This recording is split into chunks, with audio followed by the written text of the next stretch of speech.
Russia's war in Ukraine has been an unmitigated failure. Vladimir Putin has, on every imaginable level, fallen short of the goals he established for his so-called special military operation. In fact, Russia failed from the very outset when it was unable to capture Ukraine in the 3 days Putin had originally anticipated. But that initial failure was just the beginning. Nearly 4 years have passed, and the entire conflict has been characterized by Russia's lack of success in everything it has attempted. This is a breakdown of every Russian failure, explained in 16 minutes. We'll begin with a few isolated failures that turned out to be precursors to the much larger failures that would follow. First on the list is one of Russia's pivotal early losses, Snake Island. At first glance, this rocky landmass situated in the Black Sea's northwestern area seems unimportant. Snake Island, however, was among the first territories seized by Russia in the initial months of the war, as Moscow knew that controlling it would provide the Black Sea Fleet with an improved path to mainland Ukraine. The problem, however, was holding the island. As the BBC noted in June 2022, Snake Island is exceptionally hard to defend because it is vulnerable to attack from every direction and is just big enough for a small garrison to protect it. Furthermore, it is a mere 22 miles from the Ukrainian coast. That proximity is an advantage only if you control that coastline, which Russia absolutely did not. Ukraine did precisely what one would expect, unleashing a relentless 4-month barrage of missiles and artillery shells on Snake Island. In the end, the Russian resistance crumbled. Situated too far from its primary naval bases in the Black Sea, Russia had no choice but to retreat from a crucial island where it had planned to install anti-aircraft and electronic warfare systems. Possession of Snake Island was returned to Ukraine. And our next point was a significant reason why that happened. The sinking of the Moskva, the flagship of the formidable Black Sea Fleet, was a humiliation of a kind Putin never anticipated facing in Ukraine. Russia's adversary barely possessed a navy, and it certainly had no warships that could match the sheer scale and power of the Moskva. But none of that mattered. Russia's blunder with the Moskva was its assumption that Ukraine would not fire missiles at its vessels. Yet, Ukraine did exactly that, and with a domestically made missile, no less. It's important to recall that this occurred just months into the war, long before anyone grasped that Ukraine was capable of producing such weapons. The loss of the Moskva dealt a severe blow to any Russian aspirations of maintaining control over the Black Sea. It was also a sign of future events. As Ukraine improved its missiles, developed new drones, and started to deploy potent Western missiles like the Storm Shadow, more of the Black Sea Fleet began to fall apart. The naval power Russia was meant to project simply vanished. Today, approximately 1/3 of the Black Sea Fleet has been wiped out, with the remaining ships in hiding. To defeat the Moskva and its counterparts, Ukraine did not require a conventional navy. Russia's mistake was thinking that was precisely what Ukraine would need. A far more conventional error, however, took place during the battle for Hostomel Airport, which started on February 24th and concluded in less than 36 hours with Russia forced to admit defeat. Positioned just 12 miles from Kiev's center, Hostomel was a top priority for Putin in the opening days of the invasion. Russia dispatched its soldiers to capture the airfield, intending to follow with airborne battalions, and transport aircraft, which would let Russia use Hostomel as its primary staging ground for a direct assault on Kiev. And Russia did succeed. It gained control of Hostomel Airport, yet it failed to leverage the airport to accomplish its primary goal of a swift deployment into Kiev, because it misjudged Ukraine's reaction. Ukrainian artillery forces were able to hold up Russia's elite airborne troops just long enough to postpone the airport's capture and thwart Putin's planned rapid push into Kiev. In addition to artillery, Ukraine employed every available obstacle, from large trucks to the charred wreckage of a downed Russian Ka-52 Alligator, to block the runways and stop Russia's airborne forces from using them. The delays created by this strategy were sufficient to halt the immediate assault on Kiev. Ukraine swiftly mounted a counteroffensive against the 300 Russian occupiers, who could no longer be reinforced by the 1,000 troops Russia planned to fly into Hostomel. Those trapped Russian soldiers were largely eliminated. And while reinforcements did eventually arrive to recapture Hostomel Airport for Russia, the damage had been done. After the fighting, the airport was essentially unusable because Russia, as it has done repeatedly throughout the war, made the error of underestimating its foe. That single mistake is the root cause of all three of these incidents. Russia consistently underestimated Ukraine during the war's initial months, and it suffered the consequences each time. You can find out more about these three blunders, and others, in a video we released in November 2023. For the moment, it is sufficient to understand that these early Russian failures were merely a preview of what was to come for the remainder of Putin's invasion. Let's now shift to one of Russia's more recent fiascos, the attempt to take Pokrovsk. In May, Russia started to gear up for a major summer offensive, with one of its aims being the capture of Pokrovsk city in Ukraine's Donetsk region. For a long time, that city had served as a fortress and a critical logistics hub for Ukrainian forces in Donetsk and the greater Donbass. Capturing it would have put Russia in an ideal position to seize the rest of Donetsk and finally achieve one of the key objectives Putin set for his invasion. Putin was so convinced Pokrovsk would be taken during the summer that he assigned 110,000 troops specifically to that task. And, for a time, Russia saw some success during the summer. Initially, by employing a new tactic that involved deploying small infiltration teams, Russia managed to capture several small settlements surrounding Pokrovsk.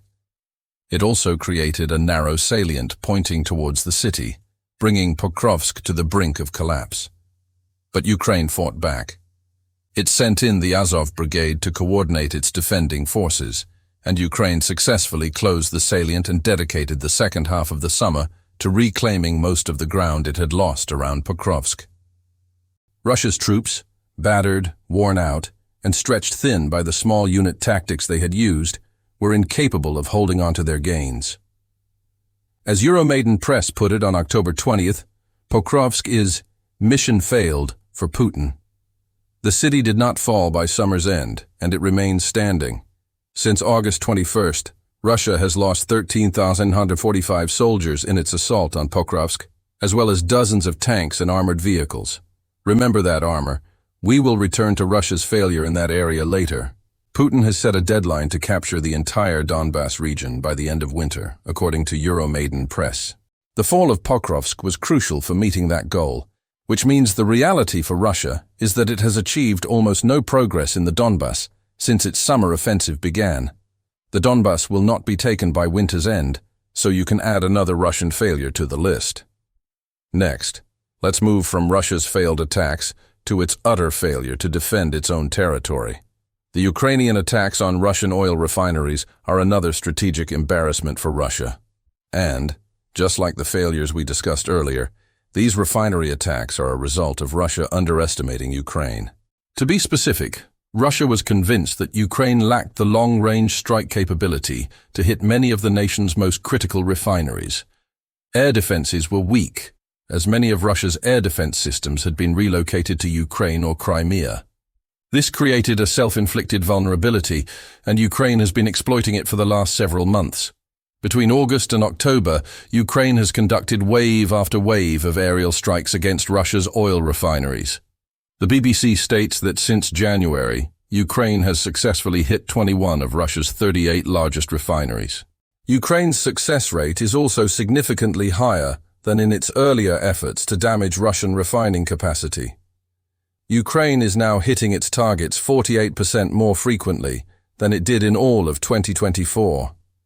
The Ryazan plant alone, which has a daily output of 340,000 barrels of refined oil products, has been struck 5 times since January.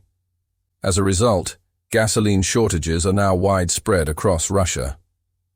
Direct Channel reports fuel shortages in 84% of Russia's federal regions, with some sources asserting that as much as 40% of Russia's oil refining capacity is now offline. With 21 of 38 refineries hit, many of them repeatedly, it's evident that Russia is failing to protect one of its most vital assets. The Russian people are beginning to feel the consequences. Gasoline shortages have brought the war Putin initiated home to Russia. the very thing he wanted to avoid. The pressure is building. Russia has had to resort to purchasing gasoline from other nations, like China and Belarus, to try to cover its domestic needs. Caught in a catch-22 created by Ukraine, Putin must make the difficult choice between supplying his populace or his army, and it seems there is little he can do. Russia's oil refineries, after all, require effective air defenses.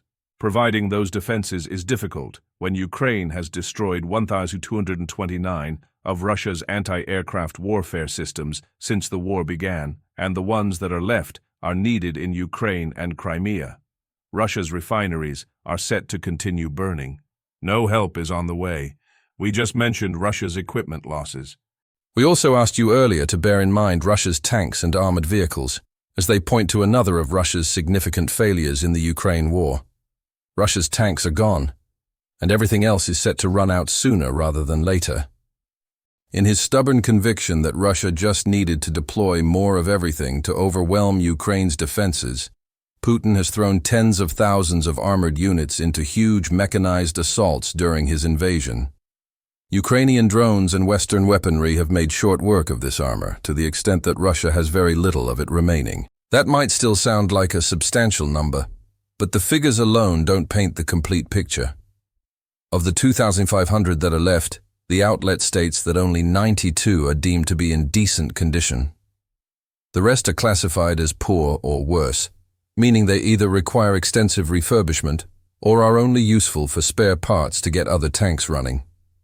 To continue its mechanized attacks on Ukrainian defenses, Russia is now having to depend on older, Soviet-era tanks, which are so fragile that they are easily handled by Ukraine's drones. In terms of new tanks, Russia is not faring well in that area either. Daily News Hungary reports that Russia is producing only 90 to 100 tanks per year, and 90% of those are actually refurbished older models, not brand new ones. In July, Novaya Gazeta, discussing a report from the Institute for the Study of War, ISW, detailed Russia's armor situation. It reports that Russia has only 46% of its pre-war tank inventory left, in addition to 48% of its armored personnel carriers and 42% of its infantry fighting vehicles. And recall that the majority of these vehicles are in a dire state of disrepair. The ISW predicts, according to the outlet, that Russia's remaining armor stockpiles will be exhausted by the end of 2025. So, due to its numerous battlefield blunders, Russia is facing a crisis with its armor, and it's not faring much better with its other weapons. As the Kyiv Independent reported in July, Russia is buying up as many weapons as possible from its international allies, including 250,000 tons of explosive materials in 2024, and another 119,000 tons of similar materials by mid-2025. Russia isn't just low on tanks. It's running low on everything because of its own errors, as you will see in our video on the state of Russia's stockpiles. But what is the reason Russia is running out? While battlefield errors are a major factor, mistakes in weapons manufacturing also contribute to the problem. Indeed, our next Russian error occurred well before Putin's invasion of Ukraine, and it has impacted every move Russia has made since.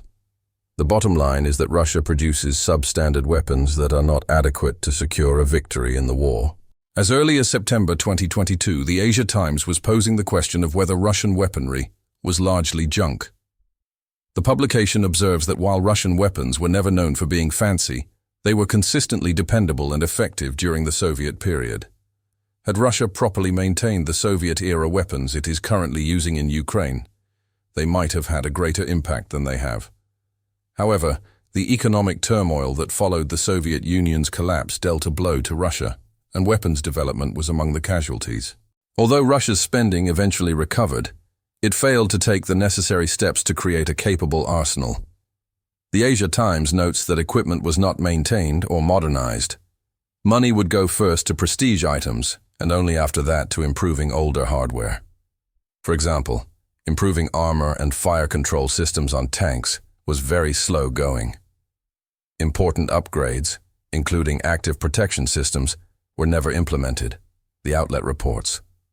Russia, which had long prioritized function, shifted its focus to flash instead. This was a grave error, and its weapons have paid the price. Action on armed violence also points to the role of pervasive corruption within the Russian defense industry. It highlights the industry's lack of oversight, which enables oligarchs, very much including Putin, to gain from bribes and overpriced contracts. While pockets have been enriched, the weapons produced by this corrupt system do not meet the standards Russia requires to defeat Ukraine. Once more, we have a video that explores the reasons for the poor quality of Russia's weapons, so be sure to watch it for the complete picture. For now, let's proceed to another Russian failure, permitting so many of its soldiers to perish. Or, to be more precise, compelling those soldiers into meat grinder assaults that have resulted in a staggering casualty count. Many of the blunders we've already covered, particularly the poor quality of Russia's weapons and its armor deficits, are compounded by this meat assault tactic, leading to Russia suffering over 1.1 million casualties as of October 14th. The UK's Ministry of Defence notes that Russia is once again losing more than 1,000 soldiers daily, following a short-lived dip below that benchmark over the summer. The major mistake here is Russia's determination to keep up a high operational pace, even as its troops are being decimated by Ukrainian drones and other defenses. Russia is unwilling to alter its strategy. To Putin, it appears that blood sacrifice on a scale unseen in decades is a feature of the Russian military, not a flaw. Finally, we come to 3 Russian failures that extend beyond the war in Ukraine and will impact the nation for years to come. Russia's weakened strategic standing, its strengthening of NATO, and its rapidly depleting funds. On the strategic front, a key objective for Putin with the Ukraine invasion was to seize a large portion of territory that would enable Russia to pose a more significant threat to Western Europe. However, more than 3.5 years into the war, Russia is now resorting to hybrid warfare tactics and aerial provocations to serve as a reminder to Western Europe that it could still be a threat.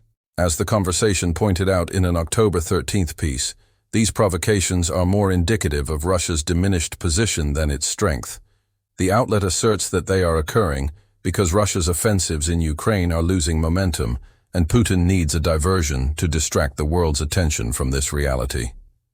What we are witnessing, the conversation continues, is a classic Russian strategy that has historically signaled its readiness to de-escalate. A misunderstood element of Russian strategic doctrine is the concept of escalating to de-escalate. Although this tactic is most commonly applied to nuclear strategy, it applies to all aspects of Russia's strategic doctrine, the publication reports. Putin is employing this method to try to shift towards a diplomatic resolution for the war he initiated, likely a peace settlement.